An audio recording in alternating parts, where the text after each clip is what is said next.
మనం గమనిస్తా ఉన్నాం.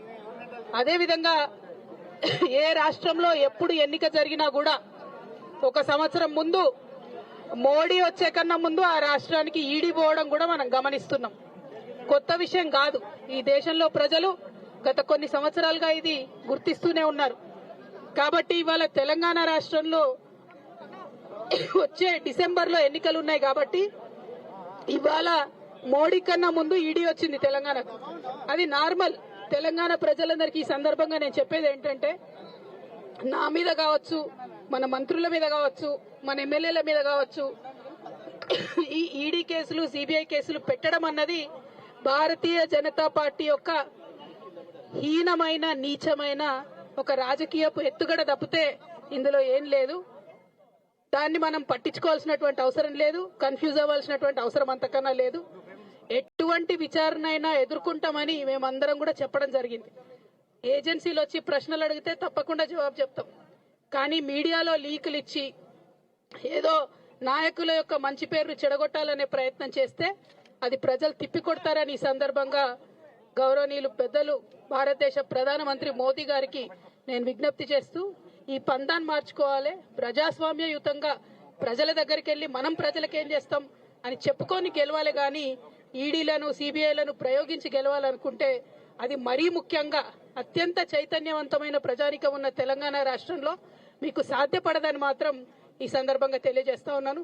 ఇక అట్లా కాదు, కూడదు, ఇది చేస్తాం, అది చేస్తాం, జైల్లో పెడతామంటే పెట్టుకో, ఏమవుతుంది? భయపడేదేముంది? ఏం చేస్తారు? ఎక్కువ ఏం చేస్తారు? ఊరెక్కిస్తారా? ఎక్కువ అంటే జైల్లో పెడతారు, అంతే కదా. పెట్టుకొని రాదు, ఏమైతుంది? దాంతో ప్రజలు మనం వెంట ఉన్నంత కాలం, ప్రజల కోసం చిత్తశుద్ధితో టీఆర్ఎస్ పార్టీ పనిచేస్తున్నంత కాలం ఎవరికి కూడా ఎటువంటి ఇబ్బంది రాదని చెప్పి ఈ సందర్భంగా తెలియజేస్తా ఉన్నాను. आज देश की जनता से मैं एक विनती करना चाहती हूँ. इस देश में मोदी जी का सरकार 8 साल पहले आया है और इन 8 सालों में तकरीबन 9 प्रदेशों में जो डेमोक्रेटिकली इलेक्टेड गवर्नमेंट्स है उनको गिरा के एक असहज तरीके से वहां उन्होंने भाजपा का सरकार बनाया है. ये हम देख रहे हैं इस देश में क्या हो रहा है. और ये आज देश में बच्चा बच्चा जानता है कि किसी भी प्रदेश में इलेक्शन होने वाला होता है वहां मोदी से पहले ईडी पहुंच जाता है. तो आज तेलंगाना में भी यही हुआ है, कुछ नया नहीं है. अगले साल हमारे यहाँ हमारे प्रदेश में इलेक्शन है तो मोदी जी के आने से पहले ईडी वाले आ गए. हमने उनका स्वागत किया. हमने कहा हर तरीके से आपको कोऑपरेट करेंगे.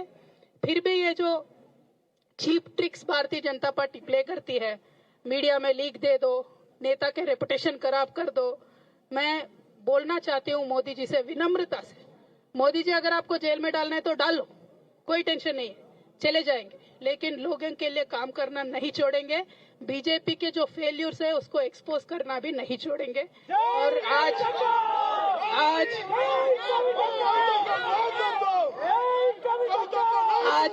तेलंगाना प्रदेश में केसीआर साहब के सदारत में बहुत अच्छे तरीके से सरकार चल रही है. आप इस सरकार को गिराने के जितने साजिश आपने किया है वो लोगों ने देखा है, क्योंकि हमने वो षड्यंत्र को लोगों के सामने रखा है. तो आप रिएक्शन में ये सारी चीजें कर रहे हो. सिर्फ मेरे ऊपर नहीं, हमारे मंत्रियों के ऊपर, हमारे एमएलए के ऊपर, एमएलसीज के ऊपर ईडी, सीबीआई, आईटी सब कुछ चला रहे हो. हम आपका स्वागत करते हैं, आपसे कोऑपरेट करेंगे, लेकिन आप ये बताइए कि आपने तेलंगाना के लिए क्या किया. बस इससे ज्यादा मैं कुछ नहीं पूछती हूँ. We welcome the agencies, we will absolutely cooperate with them and we are not scared of anything. Thank you. जय Telangana.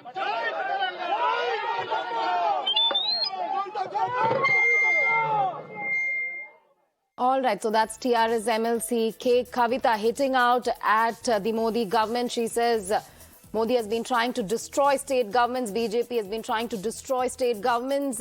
Enforcement Directorate comes before Narendra Modi in every non-BJP ruled state. She says she will not back down. She says she will cooperate with the Enforcement Directorate, with the investigation agency, and we welcome agencies to the state. She cries political vendetta as expected. TRS MLC K Kavita's name, in fact, was figured in the remand report on the Delhi liquor scam by the Enforcement Directorate.